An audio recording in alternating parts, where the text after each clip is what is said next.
हमारे सभी प्यारे बंधुओं को राधे राधे। मित्रों, आज की कहानी में जानेंगे कि इंसान को एक दूसरे के प्रति सहानुभूति रखनी चाहिए और निस्वार्थ होकर के इंसान को इंसान की मदद करनी चाहिए। अगर कोई भी इंसान अगर किसी के साथ छल करता है तो निश्चित है कि उसी के साथ एक न एक दिन अवश्य होगा। तो सभी भाइयों से निवेदन है कि वीडियो के अंत तक बने रहें, जिससे आपको ये ज्ञानवर्धक जानकारी मिल सके। तो आइए कहानी पर चलते हैं। एक बार देवर्ष नारद अपने पिता ब्रह्मा जी के सामने नारायण नारायण का जप करते हुए उपस्थित हुए और पूज्य पिताजी को दंडवत प्रणाम किया।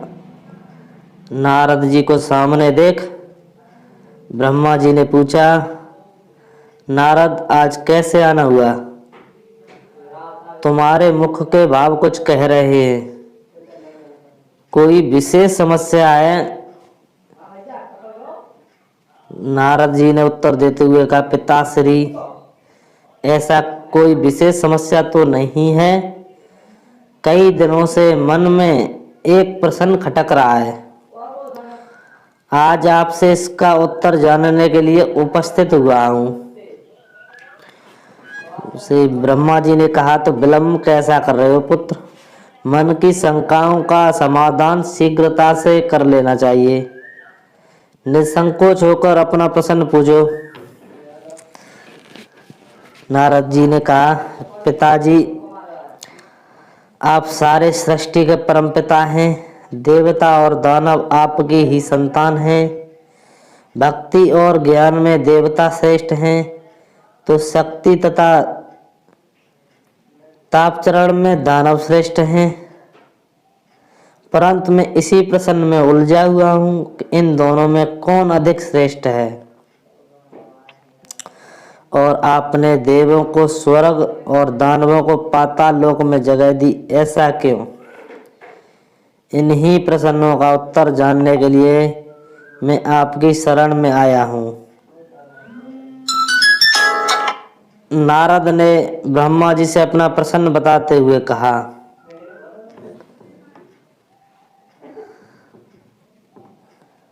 नारद का प्रश्न सुन ब्रह्मदेव बोले, नारद इस प्रश्न का उत्तर देना तो कठिन है और इसका उत्तर मैं नहीं दे पाऊंगा, क्योंकि देव और दानव दोनों ही मेरे पुत्र हैं एवं अपने ही दो पुत्रों की तुलना अपने ही मुख से करना उचित नहीं होगा।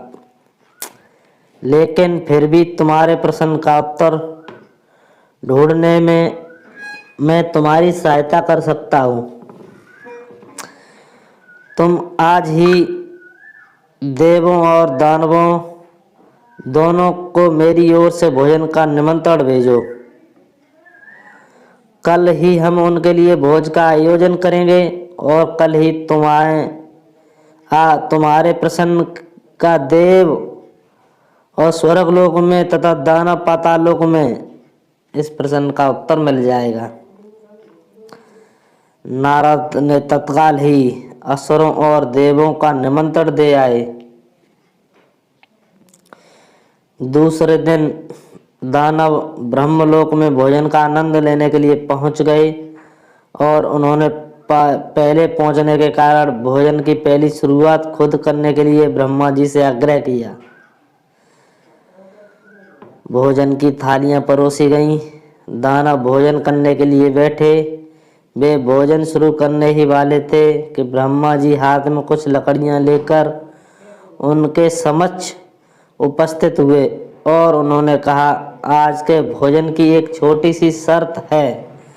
मैं यहाँ उपस्थित हर एक अतिथि के दोनों हाथों में इस प्रकार से लकड़ी बांधूंगा कि वो कोहनी से मुड़ नहीं पाए और इसी स्थिति में सभी को भोजन करना होगा।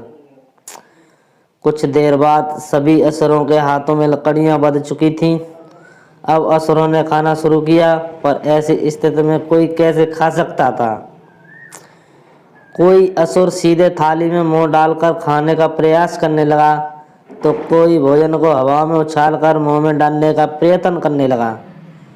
दानवों की ऐसी स्थिति देखकर नारद जी अपनी हंसी नहीं रोक पाए। अपने सारे प्रयास विफल होते देख दानव बिना खाए ही उठ गए और क्रोधित होते हुए बोले, हमारी यही दशा ही करनी थी तो हमें भोजन पर बुलाया ही क्यों।